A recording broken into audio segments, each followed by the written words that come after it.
Matapos ang 3 araw ng impeachment hearings, ano ang totoong nasaksihan ng taong bayan? Ito si Attorney Michael Perario, pag-usapan natin yan. At matapos nga ang 3 araw na pagdinig dito sa Senado, may mga bagay na nasaksihan ang sambayan ng Pilipino. Pero ang very obvious dito ay ang mga sumusunod. Una, mayroon tayong Senate President na walang kakayanan na mag-preside sa impeachment hearing. Naging malinaw iyan nang naghalal sila ng isang senador sa katauhan ni Senator Chis Escudero na mag-preside sa impeachment proceedings, at ito ay pag-amin sa parte ni Senator Win Gatchalian na wala siyang kakayanan para siya ang mamuno dito sa impeachment proceedings. First of its kind. Ganito lang, ngayon lang nangyari ang ganyang sitwasyon sa Pilipinas, sapagkat for the first time na mayroong impeachment ang nakaupong Senate President ay hindi isang abogado. Ikalawa, nasaksihan natin dito ang mga public prosecutor, ang mga congressman na hindi kayang mag-prosecute.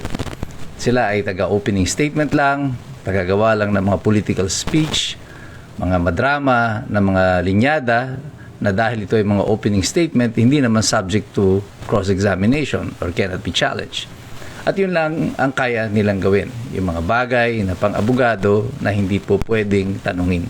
Nasanay siguro sila doon sa kanilang mga ginagawa sa House of Representatives. At noon pa man, sinasabi ko na pag nagbukas na nga po itong pagdinig na ito sa Senado, dito sa impeachment, ay talagang walang kakayanan ang mga abogado ng House of Representatives, na mga miyembro ng House of Representatives, na humarap sa isang impeachment court. No joke. No joke. Sabi nga ni BP Sara. At kitang-kita nga po natin, ganun na nga ang nangyari. Then we had a witness, nagpresenta ng testigo, ang prosecution, who is supposed to be an expert witness, who turns out to be not an expert at all, na siya pala ay competent witness lang.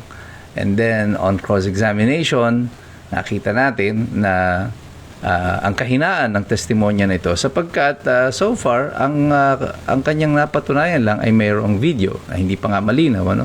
It's not very clear as to what video he is supposed to be testifying on. Kasi malinaw naman sa lahat na meron talagang video. I think there was never a challenge from the defense or the respondent na meron talagang video.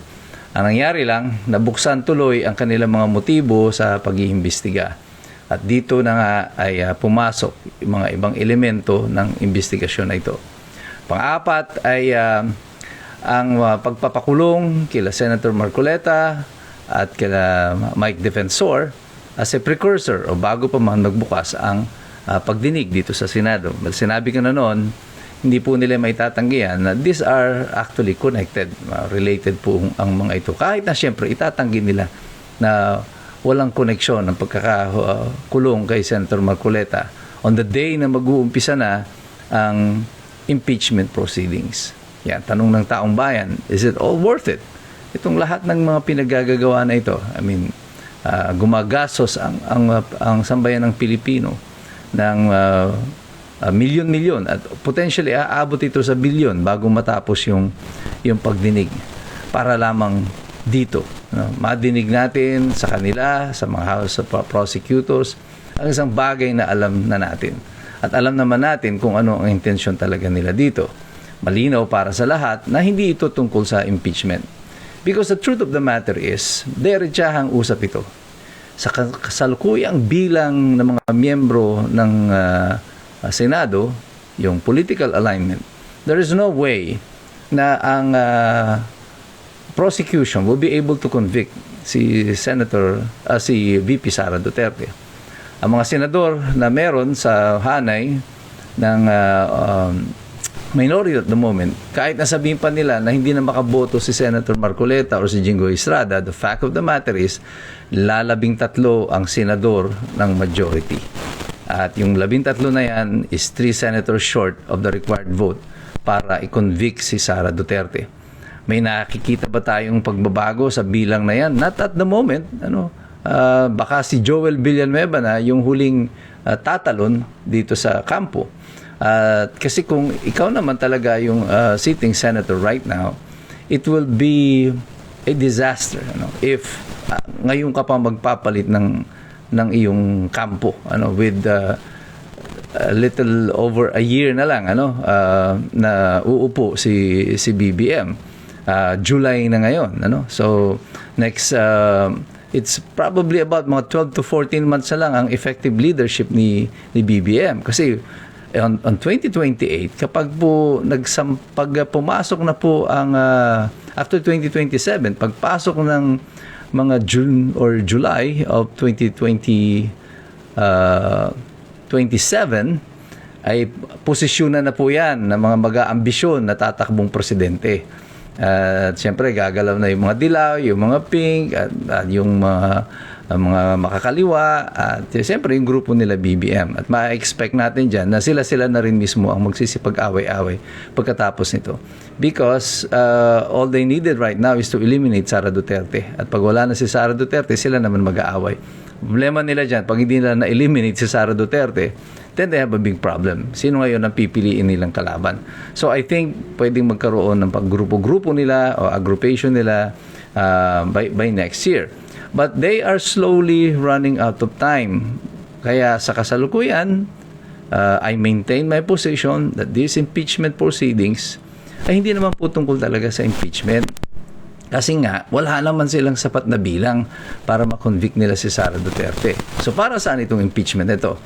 Ang impeachment proceedings nito ay para kumbinsihin kayo, ako at lahat ng sambayan ng Pilipino na masamang tao si Sara Duterte at dapat siya ay ma-impeach. So this is a black propaganda, I think, against Sara Duterte, the same way na si Jejo Marbinay noon, before the 2016 election, ay tinira din ng black propaganda operation ng mga dilawan at sapagkat nangunguna noon si Jejo Marbinay, not by a wide margin, but siyang nangunguna. So he was the prime target for political assassination.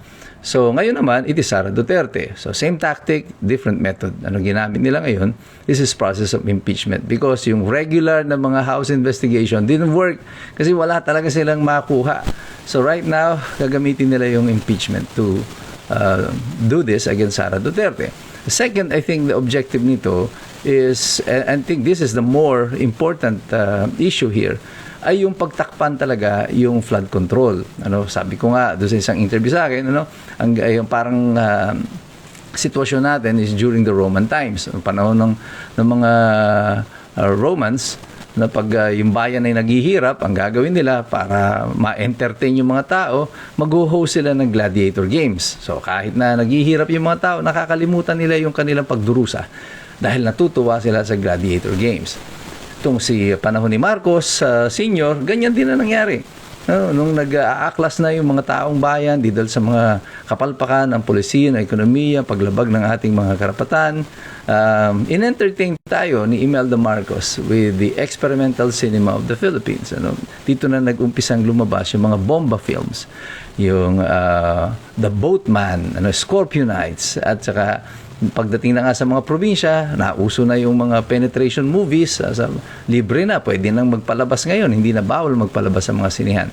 The purpose there is to entertain the Filipinos so that we will forget na miserable ang ating mga buhay. This is also what this administration is doing. Same formula. Keep the people entertained, keep them busy para makalimutan nila na sila ay pinagnanakawan. Pero tayong lahat ng mga iskumbro, hindi na tayo papalakpak sa ganito. Hindi na tayo magpapauto sa ganito. Kasi matagal na nating alam ito. Dahil patuloy tayong nagsisipagmasid, nakikilahok, at nag-aaral. Sapagkat alam nating lahat. Mahirap makialam ng taong walang alam. God bless you. God bless us all. Mabuhay ang Republika ng Pilipinas. We are the resistance.